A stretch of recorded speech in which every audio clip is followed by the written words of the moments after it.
Povești sunt destule, însă una dintre ele nu era spusă. Întâmplarea era atât de veche încât se pierduse, mai ales că apăruseră alte întâmplări despre care se vorbea neîncetat. Povestea noastră este despre o prințesă foarte diferită de celelalte, una care nu trebuia să fie salvată de monștri îngrozitori, zmei cu 3 capete sau ființe fabuloase care reprezentau antagoniștii poveștii.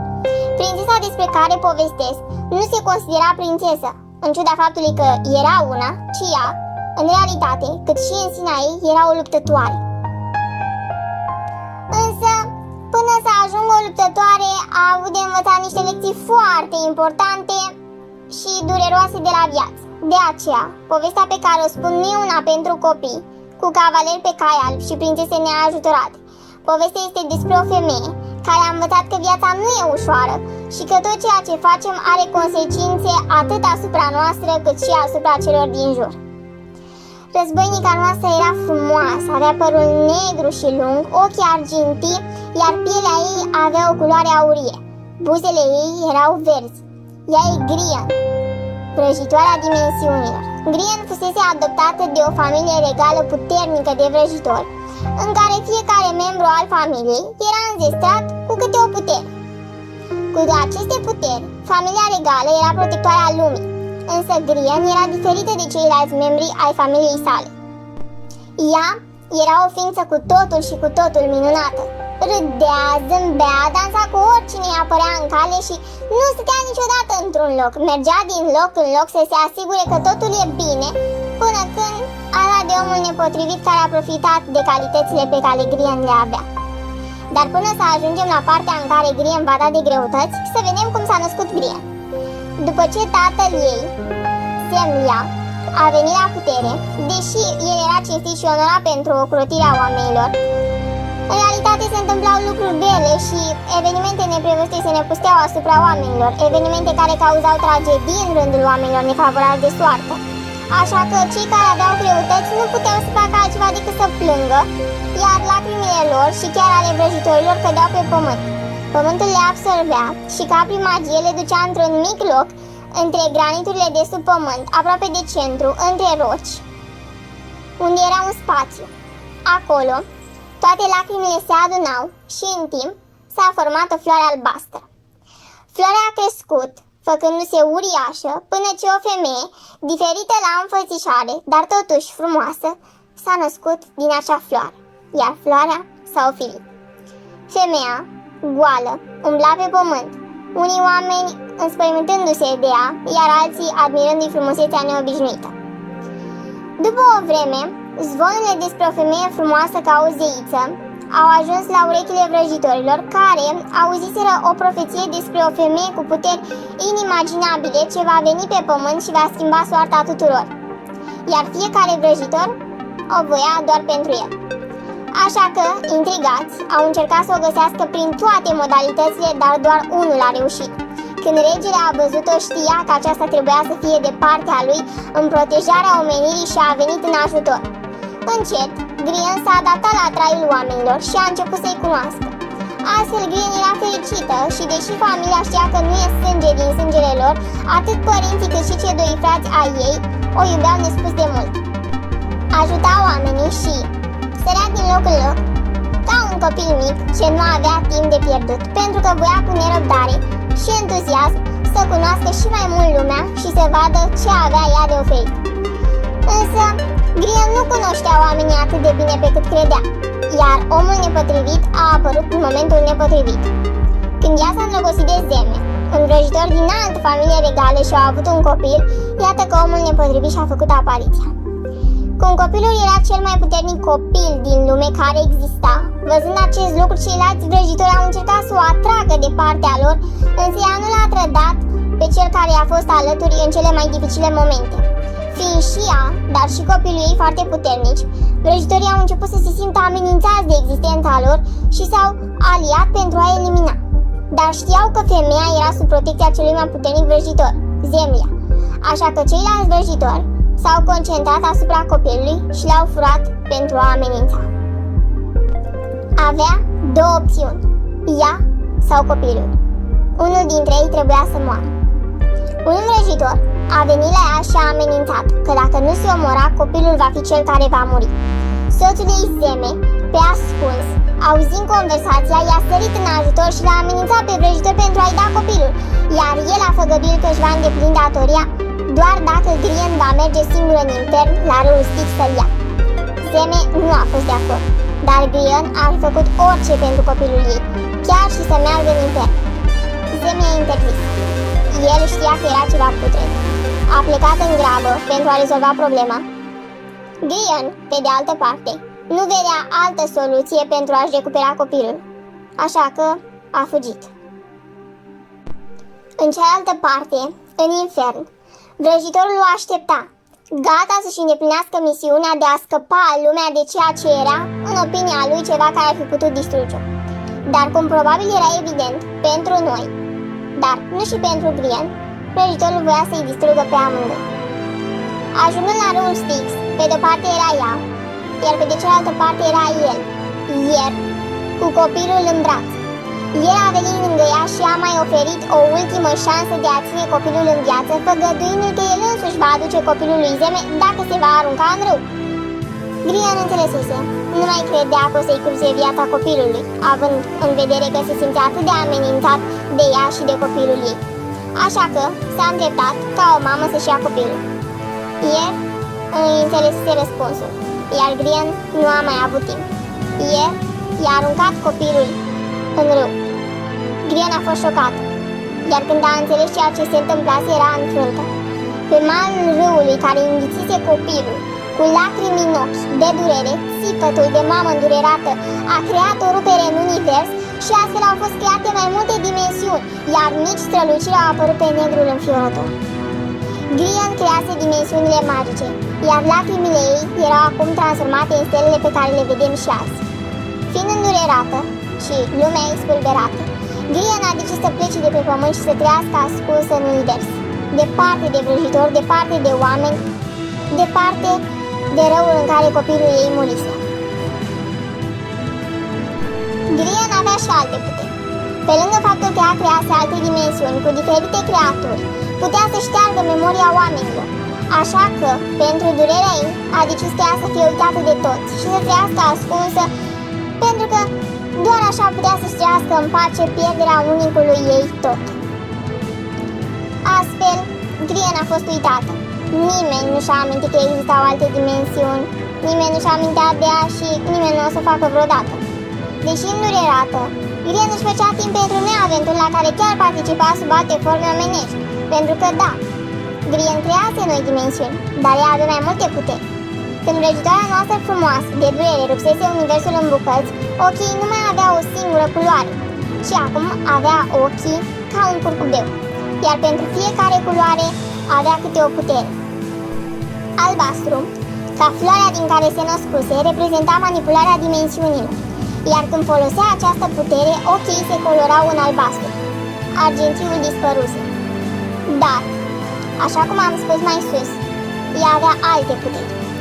Avea abilitatea de a fi invizibilă, de a lua alte forme, iar celelalte puteri le vom lăsa pentru o altă dată.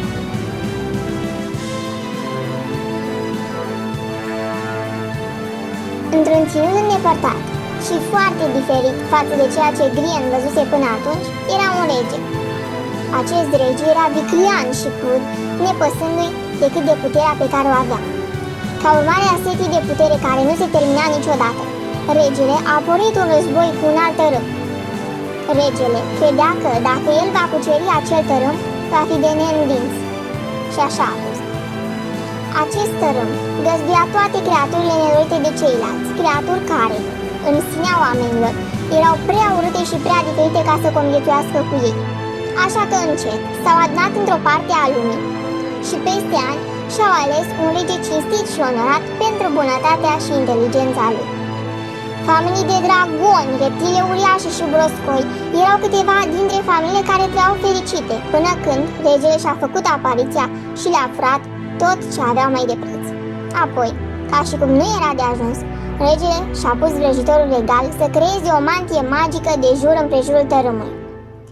După ce anii au trecut și regele a îmbătrânit, s-a decis ca o dată pe săptămână să lase 10 își doresc.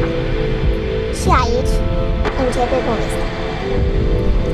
Regele avea un fiu care trebuia să se căsătorească și deși fiul pe nume Zerua găsise o mulțime de fete, tatăl era împotriva tuturor, pentru că niciuna nu îndeplinea toate calitățile unei viitoare regine. Una nu era destul de frumoasă, alta destul de deșteaptă, o alta vorbea prea mult, iar alta nu vorbea deloc. Fata cu care prințul trebuia să se căsătorească trebuia să fie perfectă, iar asta îl nebunea atât pe prinț, pentru că tatăl îl bătea la cap să-și găsească o fată, cât și pe rege, pentru că fiul nu-și putea găsi o femeie așa cum trebuie. Și așa zilele treceau, iar regele era tot mai îngrijorat că nu o să-și poată proclama fiul ca rege, decât în cazul în care s-ar căsători după cum cereau regulile familiei regale. Orice progenitură născută în familia regală, fie ea bărbat sau femeie, va primi coroana regală numai după ce se va căsători cu o persoană egală în calități și defecte cu progenitura regală. În cealaltă parte, în tărâmul creaturilor, iată că fata pe care o voia prințul își făcea planuri pentru a-și face apariția. În acel tărâm era evident că erau și ființe care aveau puteri, însă acestea nu erau atât de puternice precum era vrăjitorul regal și, prin urmare, aceștia puteau să facă vrăji atât cât să trăiască bine. Însă una dintre familii era mai puternică și avea un plan prin care puteau să meargă în ținutul oamenilor. Își pregătiseră planul de luni bune și acum că aveau voie să meargă în ținutul oamenilor era perfect. Până să ajungă în piața oamenilor, l-au rănit pe soldatul care îi însoțea, apoi au băut o licoare magică ce era creată chiar de ei, s-au transformat în oameni și au mers în piața lor. De acolo până la palat s-a dus vestea de o femeie foarte frumoasă, perfectă pentru prinț, iar acesta a pornit imediat în căutarea ei.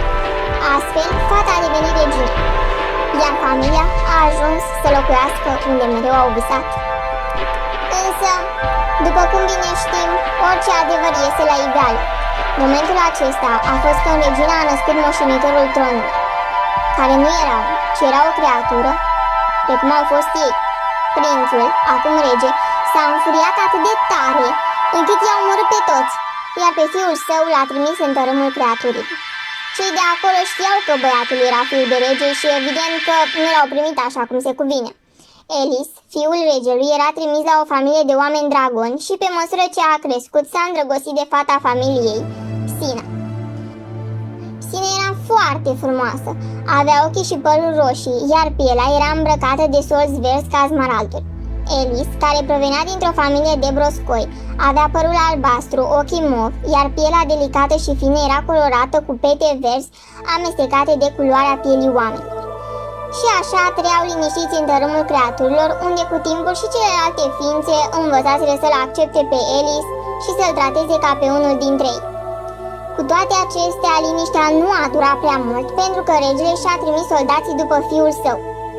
Regele se recăsătorise și dorea să-și omoare fiul ca să le demonstreze celorlalți oameni că el nu are nicio legătură cu creaturile aia odioase și inutile. Și astfel, sfârșitul lui Elis era aproape. Sau poate că nu.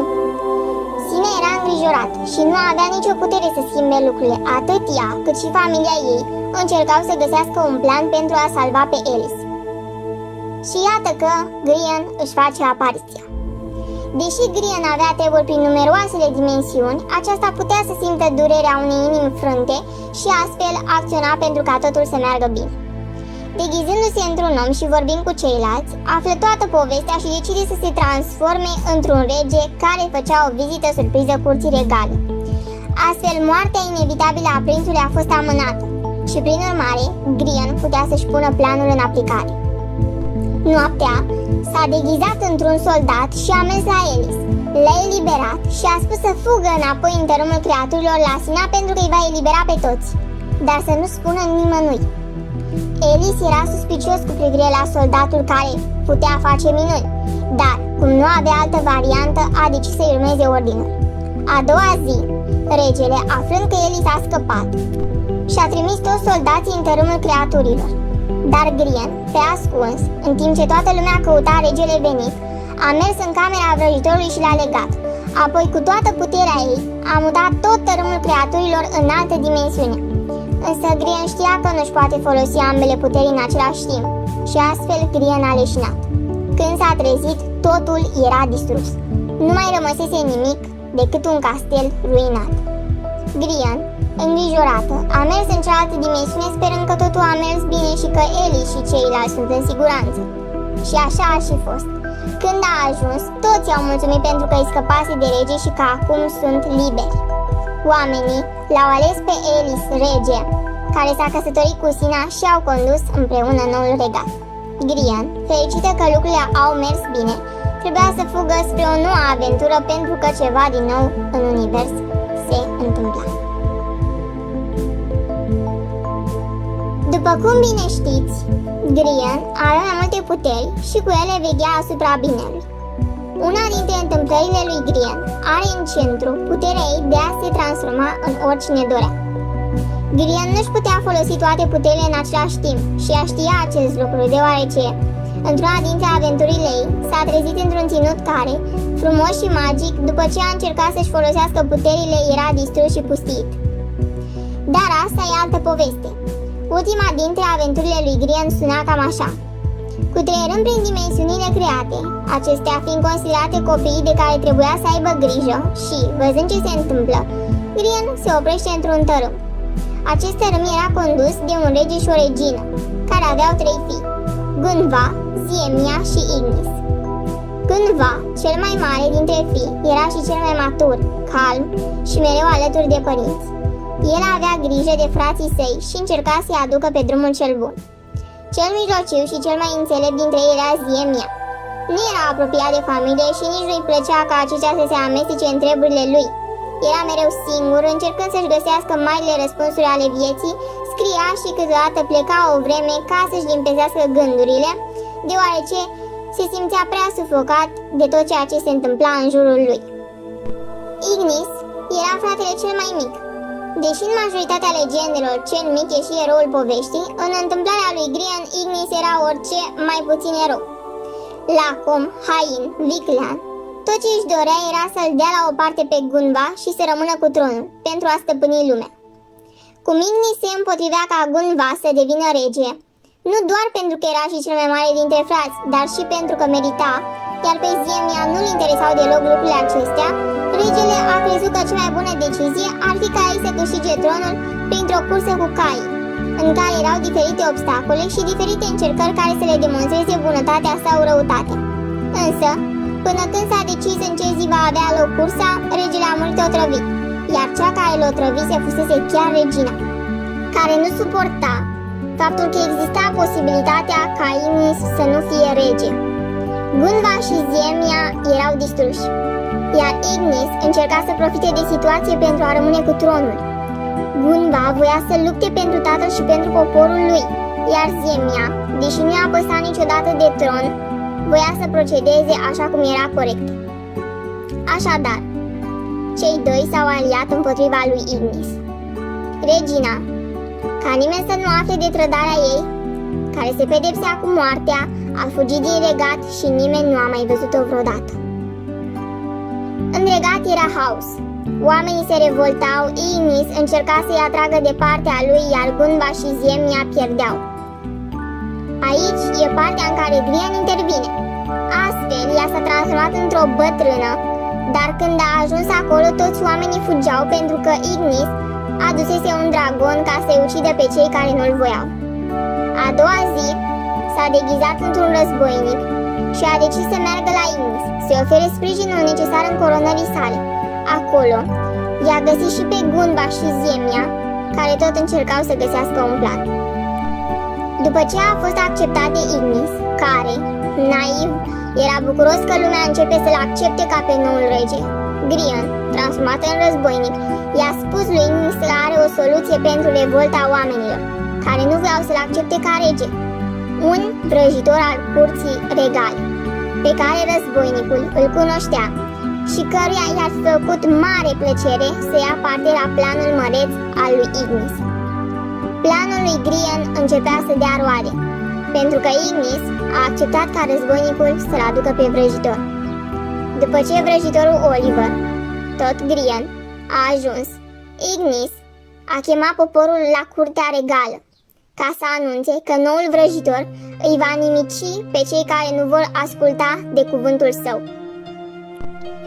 Vrăjitorul a ieșit în față și a anunțat: Am venit pentru că am văzut mult haos în acest regat din cauza luptei dintre frații dornici de putere.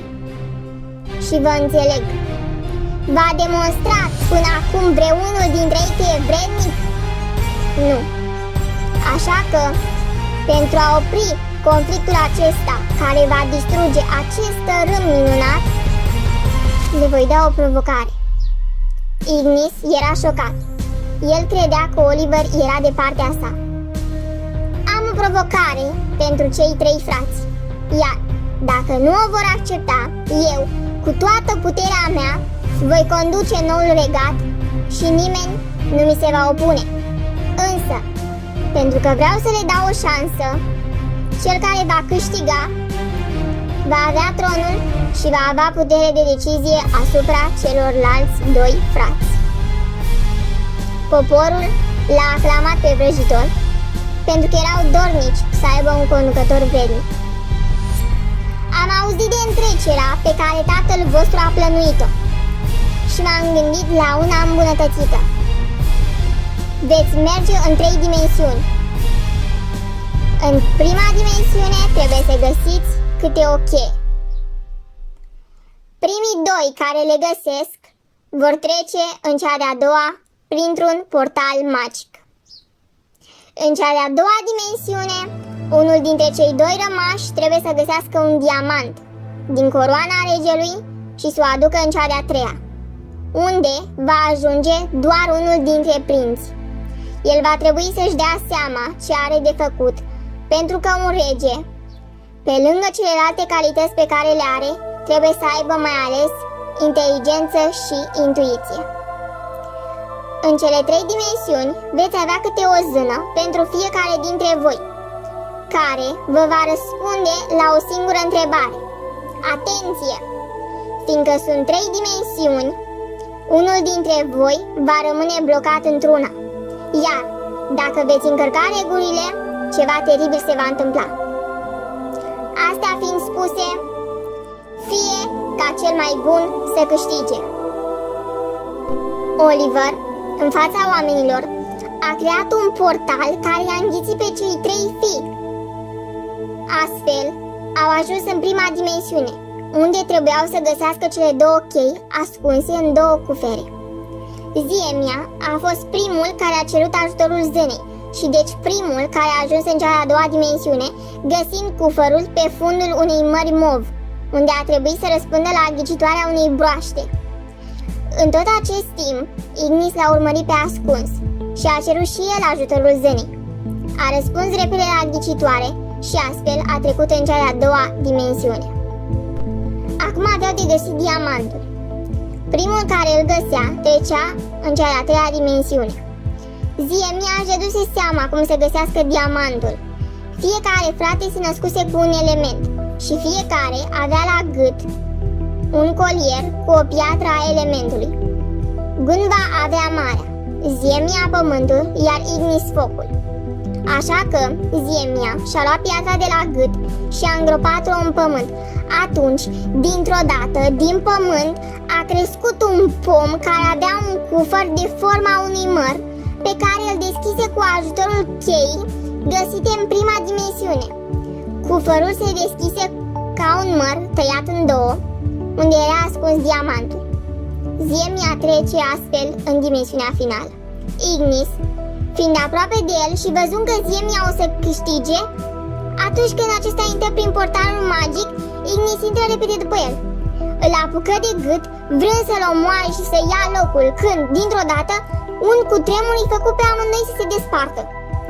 Regulile fusese încălcate, iar Ignis se transformă în cenușă, lăsând în urmă doar piatra pe care o avusese la gât.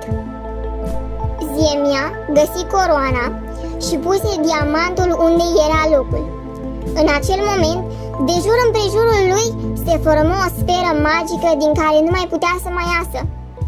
Dimensiunea începea în jurul său să se distrugă. El luă coroana în mână iar atunci reuși să iasă din sfera magică. Însă portalul nu apărea, iar dimensiunea continua să se cutremure. Zemia puse coroana la loc, iar cutremurul se opri, însă diamantul căzu în prăpastia formată de cutremur. Cum avea să mai iasă din dimensiune? Prințul se uita la coroană și încerca să-și dea seama cum ar putea să facă să apară portalul. Se așeză lângă stânca pe care era pusă coroana și începu să se joace cu piatra pe care o avea la gât. Tot uitându-se la coroană, își dădu seama că diamantul lipsă era cât piatra de la gât. Luă piatra și o puse în locul lipsă și astfel portalul apăru. Zemia se întoarse în regat, unde toți erau gata să-l încoroneze. Acolo erau și fratele său Gunva, dar și tatăl său. Regele le povestește cum o femeie foarte frumoasă a venit și l-a readus la viață, iar el i-a cerut ajutorul cu privire la fiii săi. Cei doi îi povestesc tatălui toată întâmplarea. Dar iată că povestea nu se terminase. Dintr-o dată, dragonul lui Ignis sparge fereastra și le atacă pe Zemia care moare. Grian, transformat în vrăjitorul Oliver, oprește timpul și astfel pe dragon și îl aduce pe Zemia la viață. Deși știa că ar putea muri, Grian și-a folosit toate cele trei puteri în același timp. Dragonul fuge, iar Grian cade la pământ, unde e acoperită de o mulțime de flori albastre. Zemia ia florile de pe ea și atunci vede o femeie goală și foarte frumoasă. O ia și o duce într-o cameră din palat, ne lăsând pe nimeni să o vadă. Zvonul despre femeia acoperită de flori ajunsese până în cele mai îndepărtate regate. După un an, Grian își revine și își amintește de tot ceea ce s-a întâmplat, dar când încearcă să plece în univers, își dă seama că nu putea. Pielea ei nu mai era aurie, iar când se uită în oglindă, ochii erau albaștri. Era ca un om normal. Era un om normal. Grian își dăduse seama că își pierduse puterile definitiv. Zemia îi povestește ce s-a întâmplat și îi propune să rămână în regat, ca regină, pentru că, de fapt, ea era cea vrednică. Dându-și seama că nu are unde să meargă, Grian îi acceptă propunerea. După mai mulți ani, timp în care și regele a murit, Grian se căsătorește cu Zemia, care îi află toată povestea. Deși Grian își pierduse puterile, ea nu-și pierduse vederea magică prin care putea să afle ce se întâmplă în univers și, ca aceste întâmplări să nu rămână pierdute, a decis să le scrie. În următoarele aventuri, ea nu va mai participa, va fi doar un spectator care va povesti tot ceea ce a văzut.